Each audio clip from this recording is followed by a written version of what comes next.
ka yeel kuwa cadowgaaga ah kuwa mar waliba kuu baahi qaba adiga oo jecel inay mar waliba kuu soo dhawaadaan mar waliba ka taxadir inaad qof qalbigiisa jabiso waayo qalbiyada dadka lagama yaabo inay hilmaamaan dhaawaca aad u geysatay marka aad la kulanto qaar cadowgaaga ah dhoola cadayn iyo qalbi furnaan ku qaabil waayo dib waxay u noqon doonaan taageerayaashaada oo waxay soo istaagi doonaan garabyadaada dadka waxa ugu dullinimo badan ka naftiisa in kara nafaha dadka kale aawadood dunida waxa ugu qaalisan oo la helo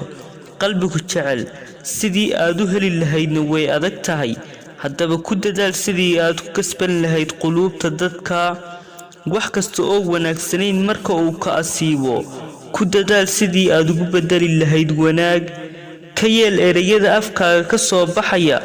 kuwa marka la maqlo ay ku xasilaan quluubta dadku